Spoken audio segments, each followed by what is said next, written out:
Na edição passada, nós vimos como é o trabalho dos pais sociais nas casas-lar. Além da grande responsabilidade de cuidar e educar as crianças e adolescentes, tem ainda a questão do apego emocional. Para lidar com os vínculos afetivos, todo um trabalho é feito nos bastidores. E é sobre isso que você vai saber mais agora, na segunda parte da reportagem. Para entender como se dá o preparo dos pais sociais, nós fomos assistir às palestras apresentadas na primeira jornada pela adoção, organizada pelo Judiciário Gaúcho.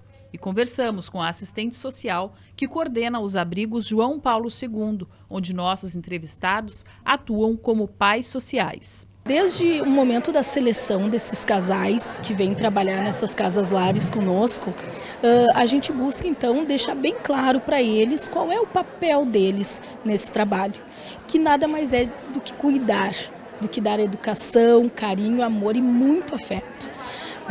Porém, em algum momento ali vai ter essa ruptura, porque o acolhimento é um momento de provisório, é excepcional, é um momento de passagem.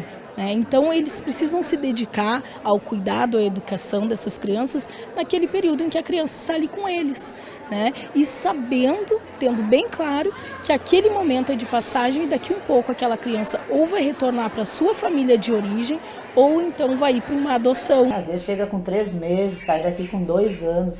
Como é que tu vai te apegar? Tu te apega? Que são adotados. Já se emocionou, Adriana. É impossível, né, Adriana, não ter sentimento envolvido nesse trabalho, né? Quando eles vão, a gente se prepara bem. A gente sabe que eles vão ficar bem, né? Mas a gente sente falta, sente saudade, fica um bom tempo.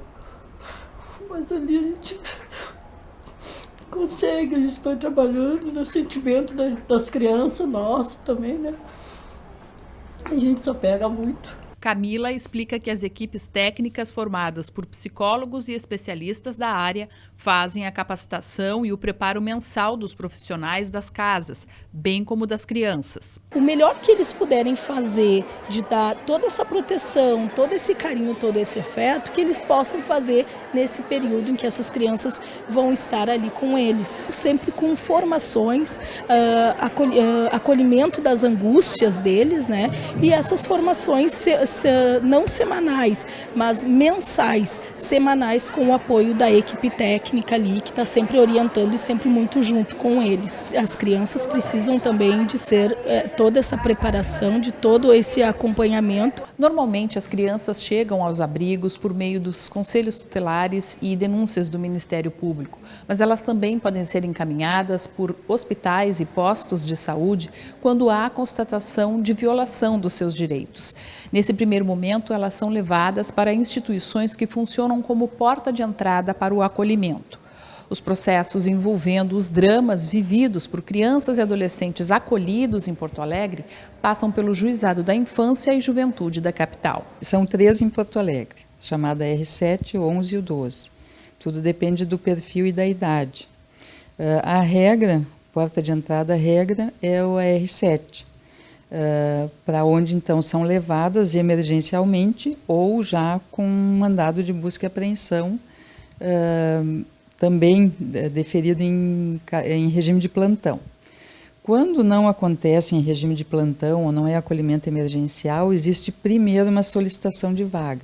Então essa criança ou adolescente já vai para o abrigo ao qual foi concedida a vaga. Mas, digamos assim, que de regra o acolhimento é emergencial. Depois do acolhimento e da comunicação do acolhimento é feita uma audiência.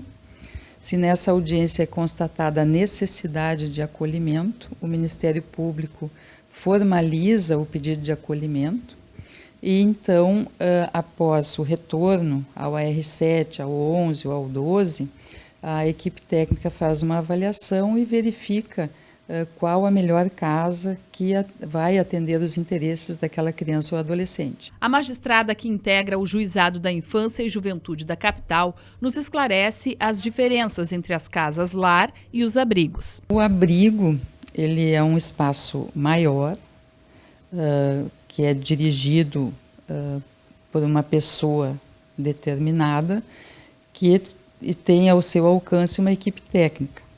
A Casa Lar tem os chamados pais sociais. É um ambiente menor e adequado ao perfil de determinadas crianças e adolescentes.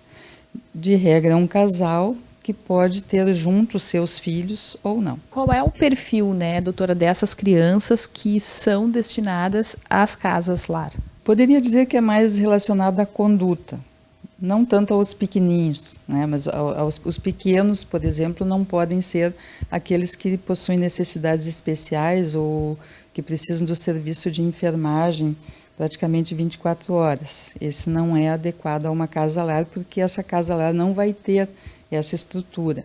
Mas são crianças vítimas de maus tratos ou de abandono, que não têm histórico de doença mental ou de doença mental grave, e adolescentes que têm também uma boa conduta, que são dedicados aos estudos, ou seja, eles vão estar numa família temporariamente. Segundo a juíza, as casas-lar com o cuidado dos pais sociais é a melhor alternativa pelo caráter familiar.